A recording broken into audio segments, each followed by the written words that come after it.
Welcome to the Conservation Corps North Bay Training Module number 3. Since you're viewing the video of module number 3, then you should have in front of you the 11-page module number 3 worksheet. And I've said this before, but I'll repeat it just in case there are people who have not looked at other modules and are just looking at this one. The worksheets are an important part of your training and are intended to serve as outlines of the training modules. They contain several questions or prompts that will require you to respond in writing. And I'm well aware that writing does not come easily to everyone and at times can be a difficult task. However, it presents an opportunity for you to engage the material in a deeper and more thoughtful way, and also allows you to share your unique perspective or your unique take on things. Viewed as a test or an exam to see how well you understood the material. There are no right or wrong answers or responses to the questions that are asked, and you're not graded or judged on your responses. Your reactions are intended to extend your thinking and allow you to dive deeper into the material. It would be really helpful at the end of completion of the module and the worksheet if you shared that worksheet with someone, a supervisor, another staff member, so that you could share your ideas and thoughts, because your candid responses will allow you to contribute to increasing the productivity of the training. Well, okay, let's get started on module number 3 then. Now, previous topics that we talked about was what was real and what is not real. And we also discussed what our levels of evidence are. How do we go about determining what's real or not real? And we talked about we might use tradition or logic or rely on authorities to tell us what's real, or faith or non-consensus reality like ESP, or common sense, our senses, and things like that. We also presented the concepts of filters or lenses that create our own individual view of reality. And these filters or lenses then allow us to develop our life scripts or life maps that contribute to how we react to the world and individuals. And so it becomes really important that we understand ourselves and how our filters and etc. affect and shape our own individual behaviors. We understand how our behaviors affect other people. We understand others and how their filters, etc., affect and shape their individual behaviors. And we understand how the individual behaviors of others affect us. And then we presented the concept of the Johari window as a way of allowing us to communicate more effectively, more congruently, more openly, more transparently, and efficiently with others. And the Johari window had 4 basic quadrants.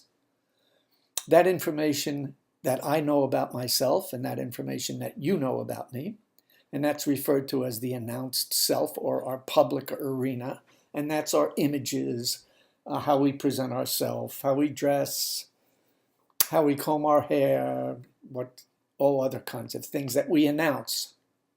Then there is the denied self, the things that I don't know about me, but you know about me.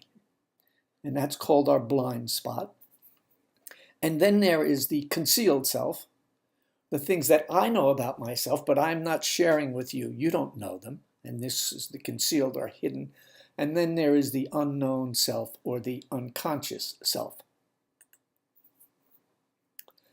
And so the idea is by using the concept of feedback, asking for feedback from others, and being open to receiving feedback from others, and sharing with others about ourselves or self-disclosing, that will allow us to increase our announced self. So we will become more open and transparent. And therefore, it will be easier for us to communicate with others because we are being authentic and real, and it will be easier for them to communicate and trust ourselves.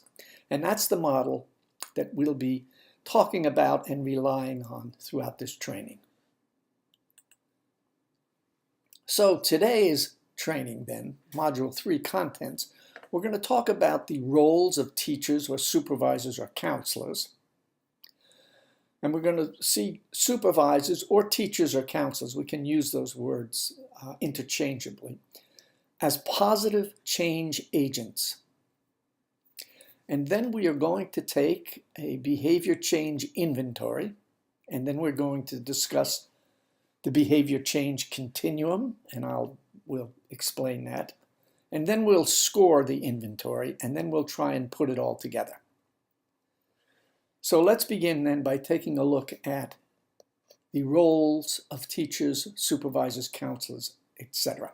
There are 3 basic roles. One is to facilitate and direct the group in accomplishing the assigned task or tasks. And this is a teaching and learning and management role that the teacher, supervisor, or counselor has to help the group accomplish some kind of a task. So if it's a core member and they're out in the field doing work, there's a task that needs to be accomplished. The second goal is to keep the group in working order by supporting the development of collaborative relationships like cooperation, trust, respect, concern for others, honesty. And this is a relationship building as well as a teaching learning role.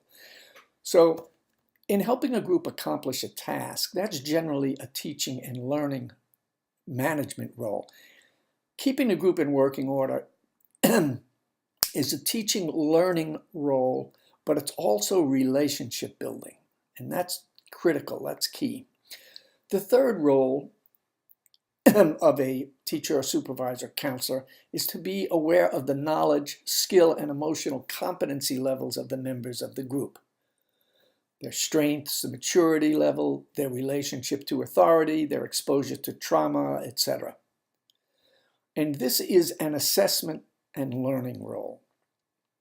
So the 3 major roles are a teaching and learning and management role, that's helping a group accomplish a task. The second role is a relationship building as well as teaching and learning role, which is keeping the group in working order. The third role is an assessment and learning role, and it's knowledge of the skill and emotional competency levels of the member of the groups that we're working with. Now, generally, organizations put a great deal of emphasis and energy into role number 1, helping a group successfully accomplish a task. However, equally as important, if not even more important, is role number 2, keeping the group in working order.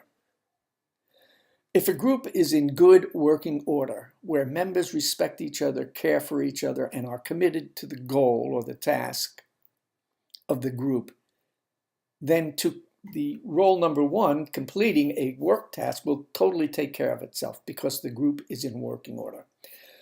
So a lot of energy needs to go into, when you're a supervisor or a teacher or a counselor, keeping the group in working order. Extremely important. Well, since teaching and learning are major aspects of the roles of supervisors or teachers or counselors, we can view them as agents of positive change. Their goal is to facilitate positive change. Now, positive change means the same thing as facilitating learning. If we are trying to facilitate change in the behavior of an individual, we're trying to facilitate their learning new behaviors. So the question comes up, exactly what does it mean to learn? And then the other question, what does it mean to facilitate learning or to teach? And even more importantly, how do we learn and under what conditions? Well, when I ask you to, I'm going to have you put the video on pause, and I'd like you to go to page 2 of your module worksheet. And there are 2 prompts on page 2. One asks you to develop a definition of learning. What does it mean to learn? and the other asks you to develop a definition of teaching. What does it mean to teach? So please put the video on pause, go to page 2, respond in writing to those 2 prompts. When you've completed your responses, turn the video back on again. Okay, go ahead. Well, okay.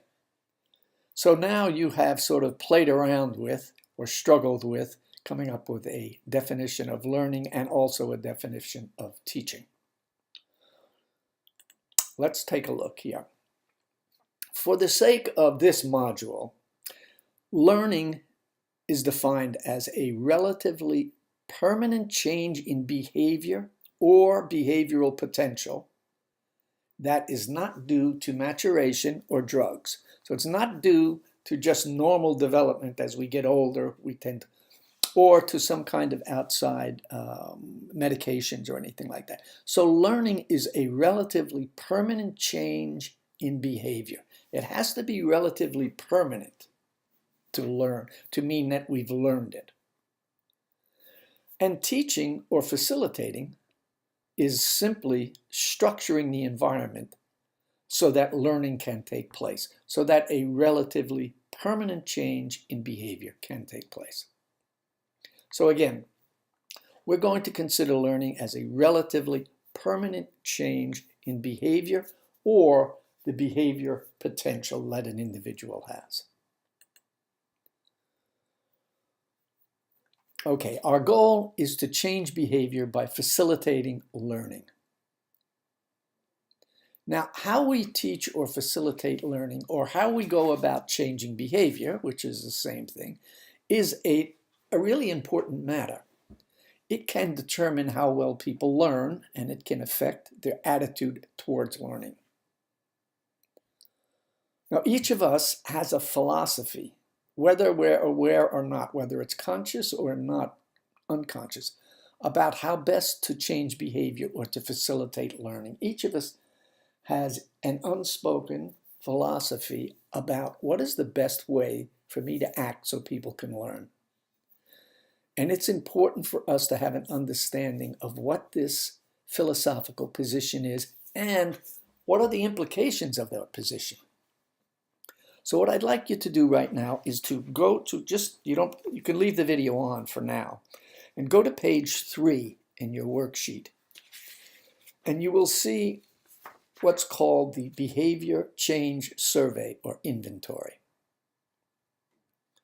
I'll take a look at that. I'll read the directions to you. It says, you will be asked to respond to a 12-item survey designed to give you some insight into how you view the most effective way to change or influence a person's behavior, or to facilitate change. In each item, you are asked to choose between 2 competing value judgments. So take a look at item number 1. You see there's a choice A and B. So you're going to be asked to choose between 2 competing value statements in each of the 12 items that are presented to you. Now, for some items, you'll strongly agree with one statement and disagree with the other, and that'll make your choice quite easy. So you just circle the one that you agree with. For other items, you will agree or disagree with both items, making your choice more difficult. However, this is a forced choice survey, so please select the one item that you most closely identify with, or the one item that is the lesser of 2 evils, and circle that one. So what you're going to do, and there are no right or wrong answers, your responses merely indicate your own personal views and values about learning. So what you're going to do when I ask you to is please shut the video off and complete the 12-item survey on pages 3, 4, and 5 of your module worksheet by circling each item that you agree with. So please put the video on pause, and when you've completed answering all 12 items, please turn the video back on again.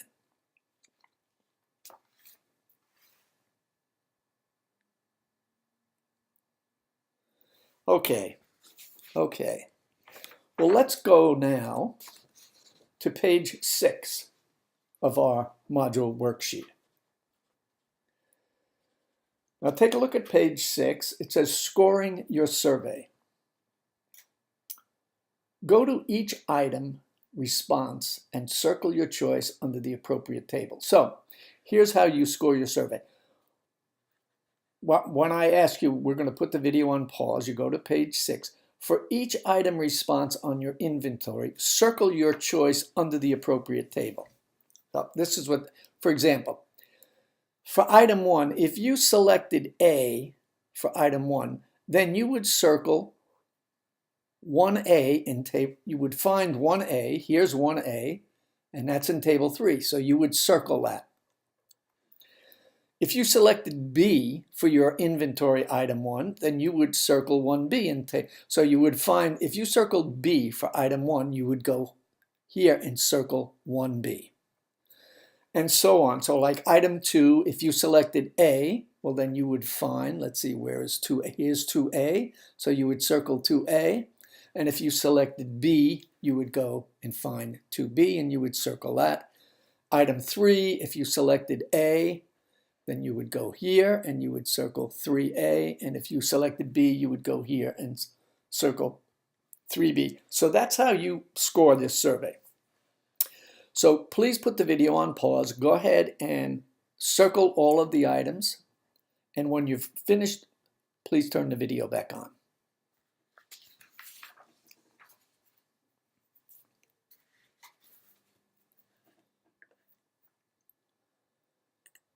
Well, okay. So here's the deal. There are many psychological theories that offer explanations of how we as individuals develop, learn, and therefore change. And these theories can be viewed as lying along a continuum. And the continuum has 3 positions on it. It has a position referred to as the internal. That's on the left side. It has a position referred to as the external. That's on the right. And then it has a position referred to as interactive. And here's what this is. There are many theories, many psychological theories that state that change takes place only internally within an individual. So change develops from an inner unfolding of an innate potential that lies within all individuals. So if you are coming from this internal position where you see that you may be able to facilitate change, but really change has to come about only from the inner unfolding of the potential within an individual, then your supervisory role is that of acceptance and empathy and supplying scaffolding of support for the individual so that this inner unfolding can come about. Now, at the total other end of the continuum, on the right side here, is a position very different from the internal. This is the external position, which says, no, change in an individual comes about as a result of the quality and quantity of external forces acting on an individual. So it's the external forces that are acting. So if you reinforce, if an individual is doing something and you reinforce them for doing that, that will increase that behavior.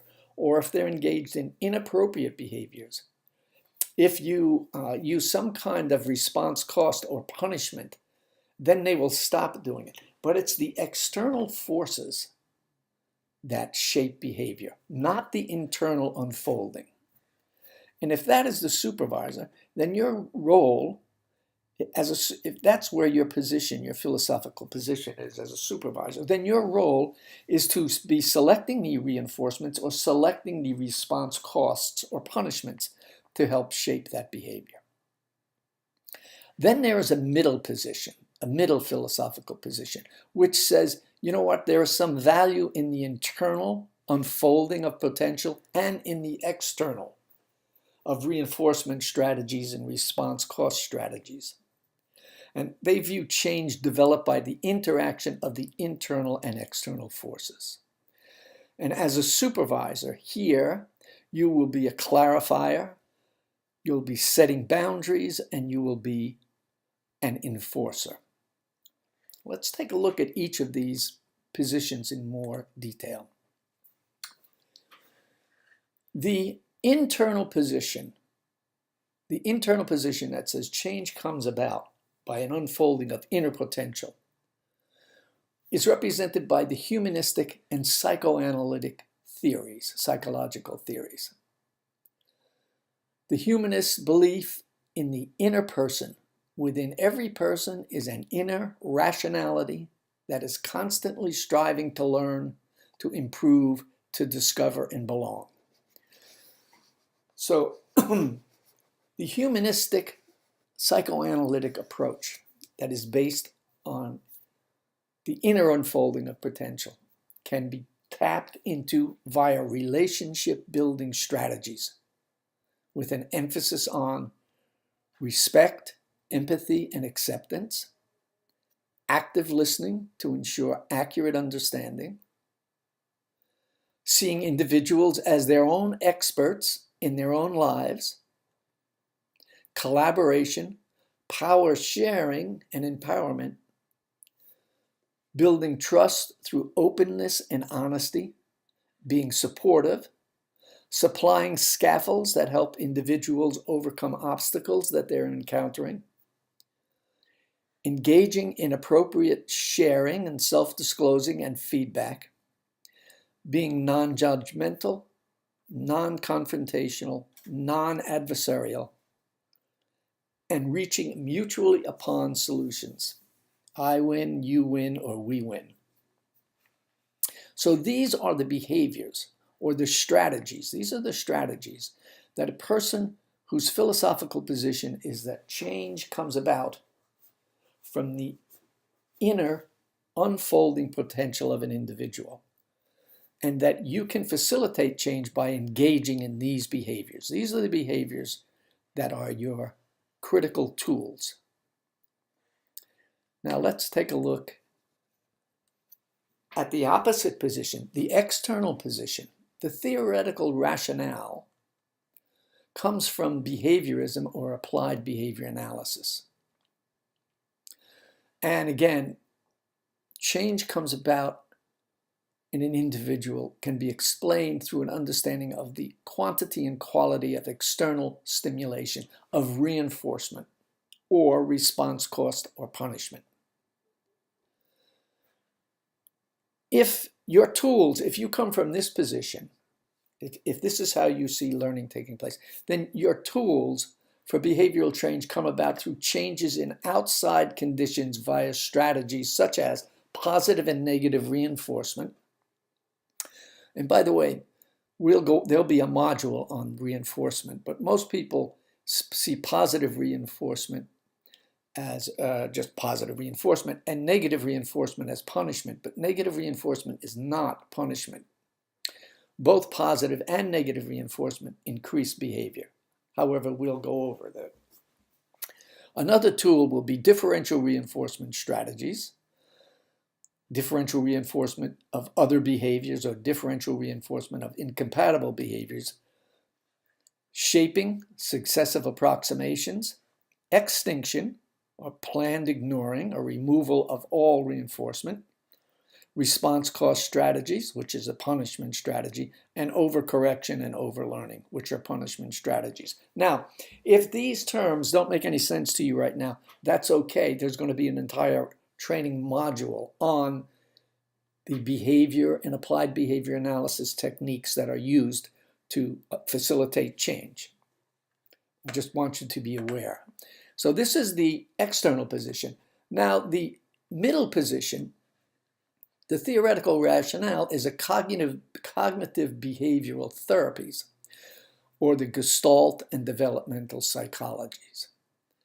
An explanation of development, change, learning must take into account many factors, and there's an emphasis on the goodness of fit between internal forces, the internal unfolding, and the external conditions. There has to be a goodness of fit between those two. Growth and change is a result of the constant interplay between the individual and the social, cultural context. Now, the typical techniques or strategies for someone who sees change coming about as an interaction between the internal unfolding and the external reinforcement. There'll be cognitive behavioral techniques, social skills training, boundary setting, taking charge, confronting, contracting, clarifying, modeling. Conflicts cannot be resolved without shared responsibility and without full participation in decision-making of all participants in the conflict. Now, again, if some of these terms and mechanisms don't make sense to you, that is okay, because there will be an entire module on the cognitive behavioral therapies also, just as there will be on the humanistic or internal therapies and on the external or applied behavior analysis and reinforcement. So all three of these, there'll be 3 different modules covering all 3 of these. The idea is just to make you aware that these exist and to give you just a very quick idea of what they look like. Okay, so now let's actually interpret this survey that you took. So please go to page 9 in your worksheet. And here's what I'd want you to do. I want you to go for table 1 and count up all the circles that you have in table 1 and put that number right here. Go to table 2, count up all the circles and you have a table 2, put that number right here. Table 3, count up all the numbers you have table 3, put that right here. I'll say put the video on pause. Do that, and when you've completed that, then turn the video back on again.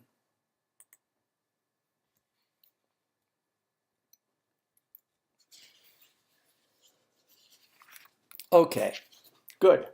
Well, so you should have then, for table 1, you should have a certain whatever, I don't know what the number might be, but whatever your number is, table 2 and table 3. Now table 1, let's suppose you had most of your responses in table 1. Well, that is the philosophical belief that changes come about from internal unfolding, and that the techniques of relationship building and listening. So if you had most of your responses in that, well, then your philosophical position comes from that internal perspective. If you had most of your responses in table 3, well, then that table represents the external position. The external position, which is a position that is built on rules, rewards, and punishments. And that change, you're from the philosophical position that change comes about from external circumstances. If you had most of your responses in table 2, well, then you are from that middle interactive position. The interaction and goodness of fit between the internal unfolding and the external reinforcement. And if you're basically about the same in all, well, then you have a foot in every hole there. And so that you have a very wide perspective on how change is going about. Okay, let's put this together here now. This is the sort of the reason for this whole thing. There is a distinction between a technician and a professional. A technician is a person who is very well schooled in one specific area. Let's take the Xerox machine fixer. If you have a copy machine, let's suppose it's a Xerox. Well, the Xerox technician can come in if there's something wrong with your copy machine, and she can fix that in a New York minute. No problem. No problem. She has all the manuals. She's been trained. She is a technician. And she gets another call from another company that has a Xerox machine. She can go over there and fix that also. However, if you have a Canon copier or an IBM copier or a Hewlett-Packard copier, something like that, well, then that Xerox technician is not of no help for you. So a technician has very skilled in one area, but a professional, on the other hand, is skilled in many areas. Now, if you are a supervisor, or if you are working with corps members and a crew, and you're trying to teach change and facilitate change, you want to come from a professional perspective. So you don't want to come just from one specific area like relationship listening or rules, rewards, and punishments, or the external position or the middle position. You want to be able to have every one of these interventions, all of these interventions in your toolbox. So what makes a professional is a professional has knowledge of all of these different interventions from the different positions, from the different philosophical positions. And based on what is going on at that moment, at that time, with that particular person, they can reach into the toolbox and pick a strategy that most likely will work. That's what a professional does. And so that's why we're interested in your having an understanding of just where you stand on how you view change and how you view facilitating learning, and whether you come from the internal position based on rules, based on relationships and learning, whether you come from the external position based on reinforcement, rules and rewards and punishments, or whether you come from the middle position. And then you need to become aware of all of these other tools so that you can have them all in your toolbox. So a great part of this training will be to present modules to you, one that deals with all of the tools in the relationship listening, one that deals with all of the tools in the confronting and contracting, and one that deals with all of the tools in the rules, rewards, and punishments. Okay. Well, what I'd like you to do is I'd like you to, when I ask you to please put the video on pause, go to pages 10 and 11 in your module worksheet, and respond in writing to the prompts. When you have completed responding, please turn the video back on. Okay, go ahead, turn it off.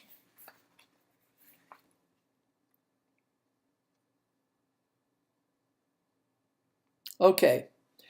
Well, thank you very much for your time and your work. It's very appreciated.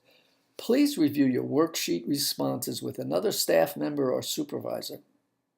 Again, your thoughts and opinions are important to us to help us shape the training so that it will remain relevant. And thank you again.